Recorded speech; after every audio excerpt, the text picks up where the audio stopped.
It's an honor because, like I said during the interview, NWA was such a huge effect on my life. Yeah. It just was, man. You know, you have these little moments where you could go one way or another. Yeah.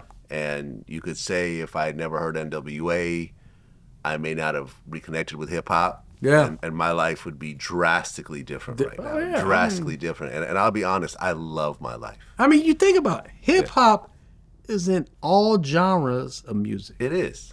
It is. And I don't care who you are. Like, if you create content, whether it's music or video or whatever else, you go outside and just a random person you don't know, just, hey, man, I love what you do. Keep doing it. Yeah. You know, I've had some of the worst days, you know, in the last few months. I've just had horrible days, and I'll be sitting there fucked up, like, and someone walk up, hey, man, I just want to tell you, like, when I was overseas, you know, the military, like, I watched all your stuff. Thank you. And it's just like, there's not a lot of careers where you can get that. Oh, yeah. You see what I'm saying? Like, you could be the best scientist in the world, and you'll never get that. Yeah.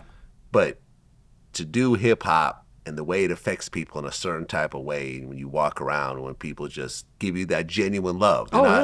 You know, the most they want is to take a picture with you. Like, you know, I mean, they don't want anything from you. They don't want your money. They're just happy to be around you and let you know sincerely how they feel. And I just think about how cool that is at my age to just experience that when I walk outside almost every day. Yeah. And man, I feel like NWA had a role in that. So you happened to slip in and got the prime time of hip hop, that golden era from us all through the 90s. Yeah, I mean, think so. Not these born in 2010 people, but... Well, listen, I think I'm not, unlike you, I still listen to everything. Yeah. I still listen to all the new stuff, you know, like the Playboi Carti album that's a little hard to decipher, you know, I still listen to it. Yeah. But, you know, I feel that in every genre, at every era, there is the brilliance that comes out. Oh, yeah. In this era, you have Kendrick Lamar, you have J. Cole, you have Drake. Yeah. You have people like that. You know, in the early, you know, late 80s, early 90s, you had Ice Cube. Yeah. Oh, yeah. You had, I mean, who were sort of the... I mean, it wasn't no groups, but... Well, no, you had a Tribe Called Quest. But that was still in our era. You had De La Soul. No, I'm talking from the era. You had De La Soul. Oh, later? Yeah. No, later the groups just sort of went away. Yeah. And it's not Migos. just, and it's not, well, you got Migos, right? The Migos was probably the last big group. But even like, for example, I interviewed Day 26, the R&B group. We talked about who the great R&B groups are right now, and all of us were like, what groups? Yeah, so. Whereas before, the R&B group was almost a standard. Yeah. Like, people weren't checking for the solo artists like they were for like the Temptations. It was like and the Four Tops. It's a totally. Yeah. And you got to also think just about the way music is created. Like,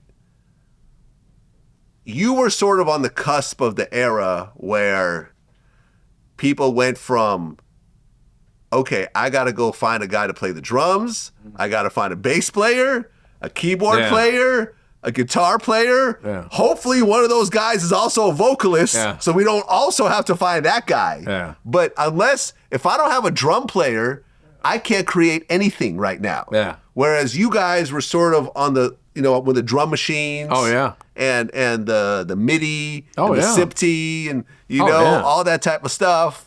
The SP1200, where you could actually program things. You don't need a full band to create music. And you guys were really like the forerunners of sampling, but not just sampling. Yeah. Of sampling and replaying stuff. Oh, yeah. Definitely. And that was like a very interesting time that you guys were in as well. I mean, we also was known as the sample kings that got sued the most. You guys got sued a lot? Oh, yeah. I mean, from the samples we used. Think about Straight Outta Compton. How many samples is in that song? So you guys weren't clearing anything? They started clearing stuff, but they still, before Sony, who bought the movie? Universal. Before Universal, because Universal got the catalog now. Okay. But before they put the movie out in that, everything was cleaned up, cleared, you know, so that's why they reissued the music. Oh. Yeah. Oh, yeah, but we were sued. I mean, they had even a big lawsuit for years. Michael Jackson, all kind of people was on there. You guys sampled Michael Jackson? No, we didn't sample. Michael Jackson was on the list of sued, too. Oh, right. That he was being sued. It was a whole list of artists. You want to hear an interesting story? I remember the first time I interviewed Vanilla Ice, right? And I was at his house in Florida, right? And we talked about Ice Ice Baby. And he talked about how back then, nobody was clearing anything. Oh, no. And nobody even cared. Yeah, they didn't know about it. Hip-hop was an underground genre. Yeah. No one was going to go through the legal process of suing this group that sold 10,000 copies or whatever. But then, then you had groups like Vanilla Ice, rappers like Vanilla Ice that were going diamond. Yeah.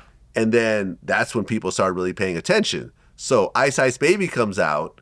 They sample Queen and David Bowie, Under Pressure. Yeah. Never cleared it. Under pressure. Who they told him about? Never cleared it. But here's what happens next. Here's the interesting part of the story.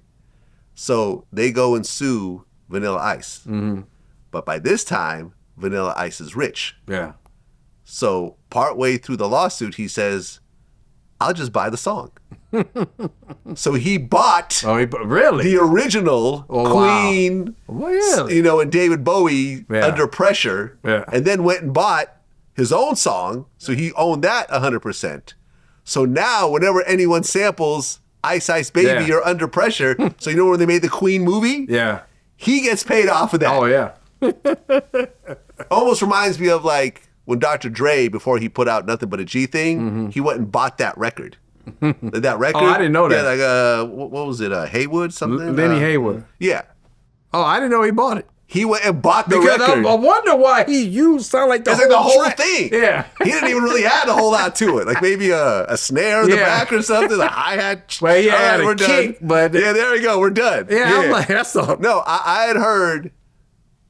I've always heard this. I may be wrong, but I'd always heard that before that song came out, he just went and purchased the entire record off the guy. Yeah, I didn't know that. So he doesn't have to pay any royalties. Smart. Yeah. Well, think about it. That song was not really a very big song. It wasn't like it was a huge hit. He probably got it for relatively cheap. And Nothing But a G Thing probably went 5 times platinum. So that was like the investment of a lifetime there. That's pretty smart. Yeah. So Ice Ice Vanilla Ice started that, basically, probably. Yep, pretty much. Sure. Pretty much. You have enough money to be able to buy it back then. I'm quite sure Queen was a little expensive. But not crazy I'm sure expensive. It was very expensive. I'm sure that was a huge hit record. But people also understand how rich Vanilla Ice is. Yeah, like he is really wealthy. Oh yeah. Literally owns hundreds of properties. Yeah, owns boats. Yeah, owns like he's got a car collection worth over $10 million. Yeah. There's a whole lot going on with Vanilla Ice. He actually managed to invest his money over time and really did extremely well. And he has a hit show where he rehabs houses. Yeah, and to fix the house. Yeah. Yeah. Well, DJ Yella, your final interview ever.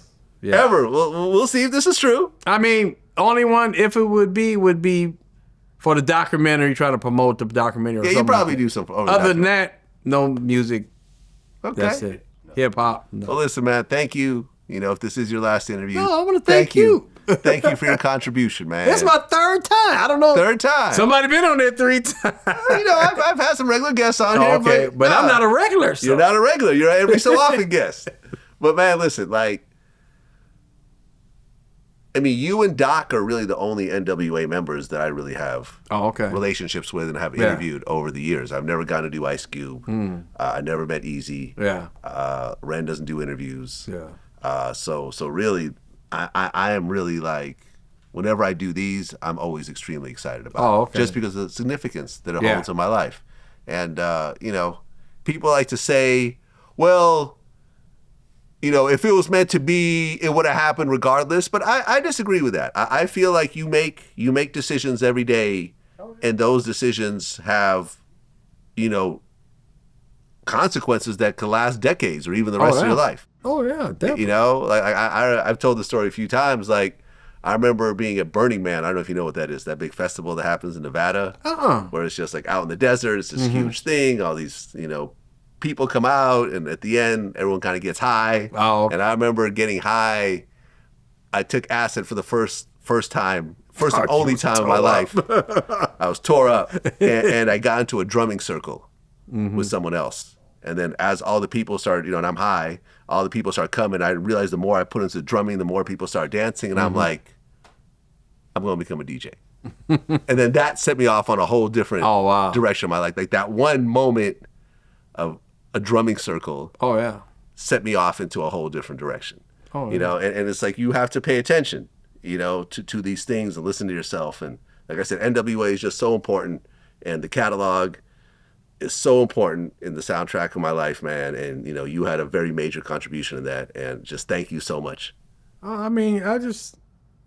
for this to be my last one, I mean, it's crazy that you're the last one. You just, which is cool. You didn't try to go too deep today. I didn't have to cut you today. Nah, I enjoyed this one. Just, we just talk like we just talking. Yeah. I mean, which is great. Most interviews, same old stale questions, this and that. You don't mention no stale questions. I'm a little different.